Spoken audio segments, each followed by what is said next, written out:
Hey, playa, raise your hand if you're totally obsessed with your phone. Did you raise your hand? I know I did because I'm totally absorbed by this little device in front of me. You probably are too, but there are a few things that we can do to pull away from our devices to kind of improve our own mental health and life quality. I'll share that with you right after this. This is the Just Beef. You're watching the Just Beef. For those of you that are new here, my name is Josh, and every single Monday through Friday, I make videos sharing tips, ideas, and stories teaching you how to be your best self. And during that intro, you probably thought to yourself, well, I'm not that obsessed with my phone, I just like to use it a lot. So is that really the same thing? I'll let you be the judge once I've shared what I have to say. Now, researchers have shown that mental health issues have been on the rise because we're more obsessed with technology and the idea of self-focus.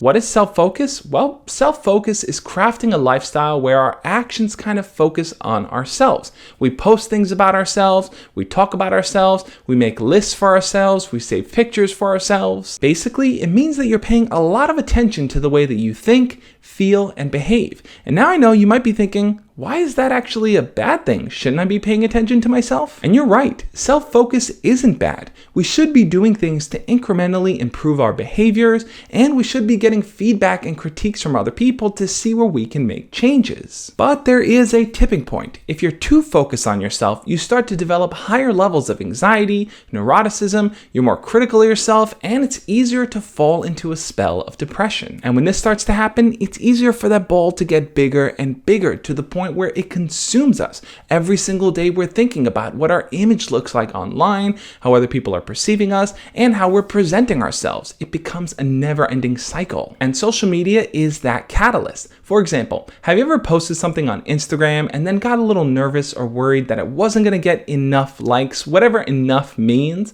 Or have you ever sent a snap over to someone on Snapchat, saw that they opened it, but they didn't immediately respond to you, and that whole process just left you feeling like, was it good enough? Did they like it? Do they not like me? I don't know what to do right now. The first step then to pull yourself back is to lessen your dependence on technology. If you feel like you're always jumping online or looking to see what's happening in the world around you through social media, try to change the way that you do it. For example, one thing you can do is if there's a sports game that you missed, try speaking to a friend about it and have them describe what happened to you before you immediately jump over to Google or Facebook or Instagram just to see what the results were. Or if you're trying to learn something and you don't know how to do it, try to speak to a person with real world knowledge on it. Having that in-person interaction versus just jumping over to Google and getting the answer for yourself and calling it a day is going to help you depend less and less on technology. The second thing you can do is to stop using social media to brag about all the cool things in your life. Sometimes we post things genuinely to share with other people,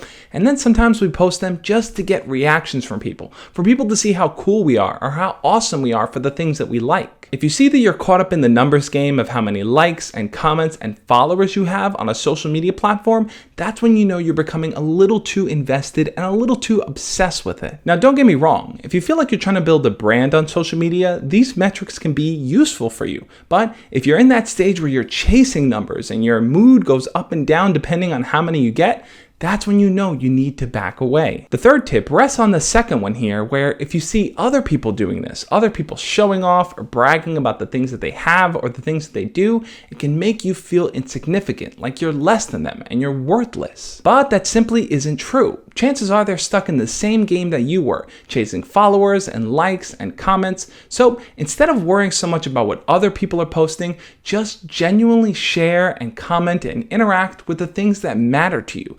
You don't have to engage with everyone over everything and put everything up. Only share the things that really hold value. And number 4, lay off the constant selfies. Now look, I have no problem with selfies at all. I think they're awesome. I think it's great that you can take a picture of yourself, feel confident and happy with it, and post it online. However, constantly posting selfies makes it easier to fall into the other traps that we mentioned before.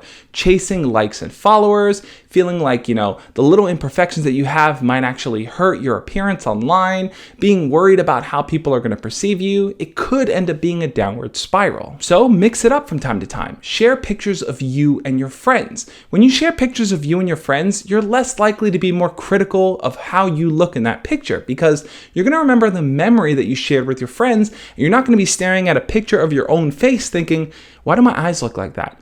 Why is my nose that shape? Why is my cheek so big? There are tons of pictures I've taken with my friends where I personally don't think I look the best, but looking at the picture as a whole, I can see that we were so happy and we enjoyed that moment so much, so I'm less critical and less judgmental of myself. What do you think though? Do you feel like you're a bit obsessed with technology and social media? Leave your comments down below and we'll talk about it. Yes, I know, it's pretty ironic to tell you to leave comments when I'm talking about not worrying about comments and things like that, but either way, guys, if you do want to talk to me one-on-one, you can always shoot me a DM over on Snapchat or Instagram. I do my best to answer as many messages as I can. I hope you found this video to be helpful. Hit the thumbs up button if you did. If you're new here, make sure to subscribe. And remember, spend less time on your phones, less time using technology. Get out there, interact with people, socialize. Trust me, it'll help your mental health in the end so much more if you have those in-person interactions and stop using this device so much.